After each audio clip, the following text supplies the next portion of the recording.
जाऊन बसले आणि 2 तास 15 मिनटं दादांनी ते पूर्ण भाषण ऐकलं आणि भाषणानंतर ऐकल्यानंतर 3 महिन्यानंतर मला दौंड शुगर कारखान्यावरून त्यांचे स्वीय सहाय्यक अनिल ढिकले यांचा फोन आला। माझ्याकडे नंबर पण नव्हता। मी बीड जिल्ह्यामध्ये शिवजयंतीच्या व्याख्यानाला होतो।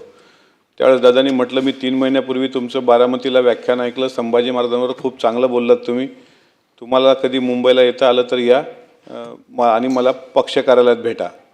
त्यावेळेस पक्ष कार्यालय बलाट पेअरला होतं, पण त्या दिवशी ते बंद होतं आणि मग बिफोर बंगला होता विरोधी पक्षनेते धनंजय मुंडे साहेबांचा, आणि तिथे मला भेटीचा वेळ ढिकले साहेबांनी दिला।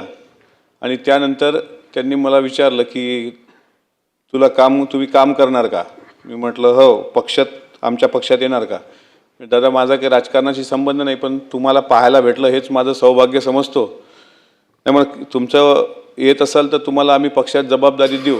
जयंत पाटील साहेब पण होते, मला चांगलं आठवतं, भुजबळ साहेब तिथे होते। हे माझा अनुभव मी सांगतोय आणि त्या अनुभवातून, कारण माझ्यापेक्षा सर्व अनुभवी लोक आहेत। तुम्ही प्रशासकीय अनुभव दादांचे सांगितले, पण मला एक खाजगीचा अनुभव दादांचा सांगायचा होता। त्या दिवशी झालं असं की जयंत पाटील साहेब म्हणाले की तुम्ही बूथ बांधणीचा कार्यक्रम पक्षाचा हाती घ्या। त्यावेळेस दादा मिश्किलपणे हसले, म्हणत हा बूथ बांधणीच्या कामाचा माणूस नाही आहे, हा जरा मैदान मारण्याच्या कामाचा दिसतो, त्याच्यामुळे याला महाराष्ट्रभर आपण फिरवूया। आणि शिवस्वराज्य यात्रा खासदार कोल्हे साहेबांच्या आणि उदयन महाराजांच्या नेतृत्वात महाराष्ट्रात निघाली होती आणि त्या शिवस्वराज्य यात्रेमध्ये सहभागी होण्याकरता दादांनी मला म्हटलं की तुम्ही या यात्रेमध्ये सहभागी व्हा। त्याच दिवशी पक्षातल्या अनेक लोकांनी पक्ष पण सोडून दुसऱ्या पक्षात गेले होते, पक्ष खाली झाला होता आणि जवळपास दादांनी अमोल कोल्हे, खासदार डॉक्टर अमोल कोल्हे साहेब यांच्यासोबत मला महाराष्ट्रभर एक संधी दिली। शिवस्वराज्य यात्रेच्या माध्यमातून मी महाराष्ट्रभर फिरलो आणि त्याच्यानंतर 3 महिन्यांनी 2019च्या विधानसभेच्या निवडणुका लागल्या आणि मग मला पण लोकांनी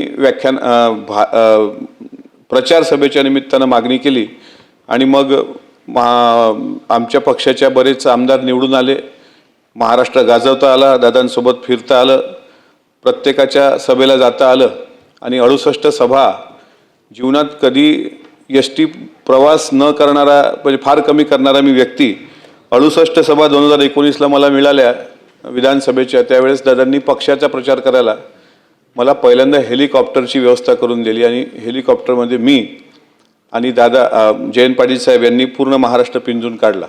तो माझ्या जीवनाचा पहिला हेलिकॉप्टर प्रवास होता।